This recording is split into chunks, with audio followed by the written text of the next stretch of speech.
The United States is home to over 33,000 gangs, with approximately 1.4 million members, driving significant crime across the nation. The leaders of these gangs are among the most feared figures in the criminal underworld, orchestrating violence and terror. In this video, we delve into the lives, crimes, and influence of America's most notorious gang leaders, exploring why they are so dangerous. Join us as we uncover the dark realities of these crime bosses. Paul, Lil Doc, Wallace, Florencia Tress, Paul, Lil Doc. Wallace, a leader in the East Coast Crips and tied to Florencia Tress, was sentenced to 35 years for a 2004 murder and racketeering. Operating in South Los Angeles, Wallace helped broker a truce between the East Coast Crips and Florencia 13, ending a 20-year war. However, prosecutors revealed his continued gang involvement, including extortion and witness intimidation from custody. Wallace's defense highlighted his peacekeeping and personal sacrifices, having been shot multiple times. But Judge Andre Barot Jr. emphasized the severity of his crimes. Wallace's dual role as a peacemaker and criminal leader underscores the complexity of gang dynamics. His ability to manage operations from prison, leveraging the Crips and Florencia 13's networks, made him a persistent threat. The gang's activities, including drug trafficking and murder, terrorized communities. Wallace's 35-year sentence, followed by 5 years of probation, reflects the challenge of reforming entrenched gang leaders. His influence, even post-truce, sustained a culture of violence, making him a dangerous figure whose actions shaped South Los Angeles' gang landscape. Michael Catelli, Latin Kings. Michael Catelli, known as King Merlin, leads the East Coast faction of the Latin Kings, a gang formed in Chicago in the 1950s. Overseeing operations across 14 states, from Massachusetts to Florida, Catelli has expanded the gang's influence despite multiple imprisonments.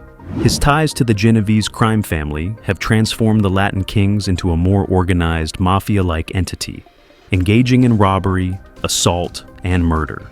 Catelli's leadership is marked by ruthless discipline, including ordering attacks on disloyal members. A 2005 crackdown led to his imprisonment, yet the gang continued to grow under his remote guidance, showcasing his enduring control. Catelli's ability to maintain authority from behind bars, combined with his strategic alliances, makes him a formidable figure. The Latin King's structured hierarchy, with Catelli at the helm, enables large-scale criminal enterprises, including drug trafficking. His resilience against law enforcement efforts and ability to rebuild the gang's network post-incarceration highlight his dangerous influence. Communities under Latin King's control face constant threats, with Catelli's leadership driving a legacy of fear and violence across the East Coast. Antonio Rodriguez, 18th Street Gang. Antonio Rodriguez, a Spanish priest known as Padre Tono, forged a controversial alliance with Los Angeles' 18th Street Gang, also called Calle 18. His close relationship with violent leader Douglas Giovanni Velasquez, a convicted murderer, drew scrutiny after Salvadoran authorities recorded their calls. Rodriguez promised prison transfers and used slang, revealing his deep involvement. He smuggled contraband, like phones, into prisons, aiding gang operations. After confessing, Rodriguez received 2 years of probation and returned to Spain. The 18th Street Gang, under leaders connected to Rodriguez, is notorious for extreme violence, including a 2010 Mexicanos bus burning that killed 17 passengers near his church. The gang's activities span drug trafficking, extortion, and murder. With a strong presence in Central America and the U.S., Rodriguez's role as a facilitator, leveraging his religious position, amplified the gang's prison-based influence. His actions enabled communication and coordination, sustaining the gang's criminal network. The 18th Street Gang's disregard for civilian lives, exemplified by the bus attack, underscores the danger posed by Rodriguez's complicity, making him a unique and troubling figure in gang dynamics. Eric Holder, Crips. Eric Holder Jr., a member of the Rollin 60s Crips, became infamous for the 2019 murder of rapper Nipsey Hussle in Los Angeles' Crenshaw neighborhood. The Crips, a major U.S. gang, are involved in drug trafficking, robbery, and violent assaults. Holder's attack followed a conversation with Hussle, a fellow Crip, outside his clothing store. Returning with 2 guns, Holder fatally shot Hustle and injured 2 others, motivated by accusations of snitching, a severe violation of the gang's code. Despite a defense citing emotional triggers and mental health, Holder was sentenced to at least 60 years. The killing devastated Crenshaw, where Hustle was a community leader. The Crips' strict internal politics, enforced through violence, highlight the danger of leaders like Holder, who act decisively to maintain loyalty. His actions reflect the gang's broader culture of retribution, with drug wars and territorial disputes fueling ongoing violence. Holder's high-profile crime amplified the Crips' notoriety, underscoring their impact on urban communities. His willingness to kill a prominent figure demonstrates the lethal enforcement of gang rules, making him a significant threat. Alex Sanchez, MS-13. Alex Sanchez is a key figure in MS-13, a gang infamous for its brutal violence, including kidnappings, murders, and extortion. Operating primarily in Central America and the U.S., MS-13's reign of terror under Sanchez includes a horrific 2017 Texas case where he and Diego Hernandez Rivera were charged with murdering a teenage girl. The crime, allegedly tied to a satanic ritual, stemmed from the girl disrespecting a shrine, leading to her captivity and death. Her body was found with severe wounds in a Houston neighborhood, highlighting MS-13's cruelty. Sanchez's leadership enforces a code of silence, with rituals amplifying fear. The gang's transnational reach, fueled by drug trafficking and human smuggling, makes it a persistent threat. Law enforcement struggles to dismantle MS-13 due to its decentralized structure and Sanchez's ability to evade capture. His influence perpetuates a cycle of violence, with communities living in fear of retribution. Sanchez's actions demonstrate a chilling disregard for human life, cementing his reputation as a dangerous leader whose gang's atrocities continue to shock. Billy Arnold, 7 Mile Bloods. Billy Arnold, a leader of Detroit's 7 Mile Bloods, SMB, was convicted of racketeering, murder, attempted murder, and firearm charges.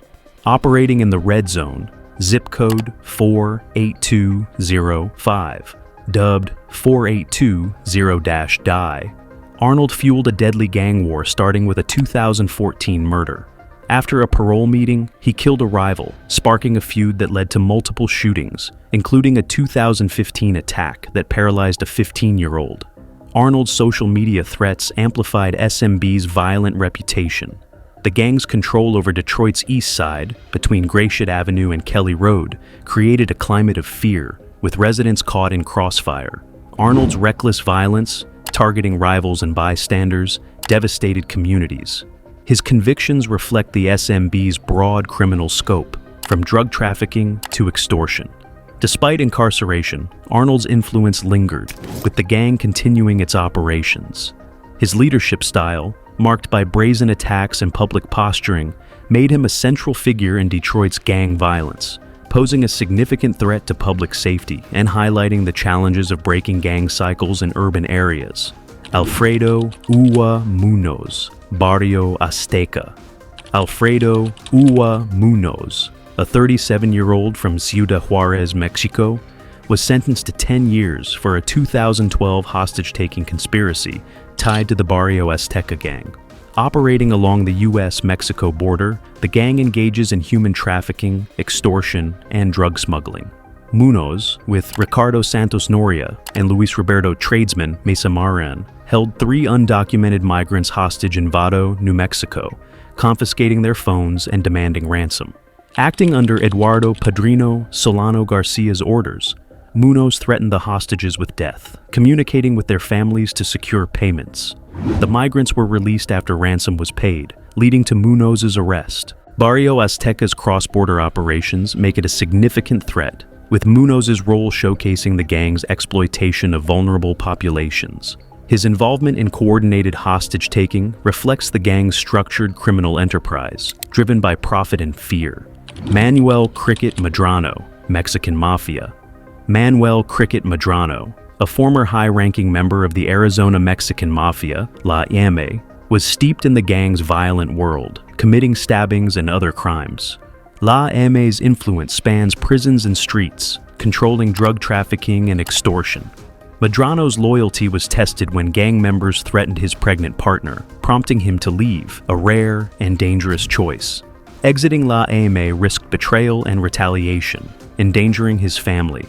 His journey from troubled youth to gang leader and eventual defector highlights the personal toll of gang life. Medrano's violent past, including enforcing La M's prison-based authority, made him a feared figure. His departure exposed the gang's internal dynamics, where loyalty is enforced through fear. Which gang leader do you consider the most dangerous and why? Share your thoughts in the comments. Thank you for watching and stay safe.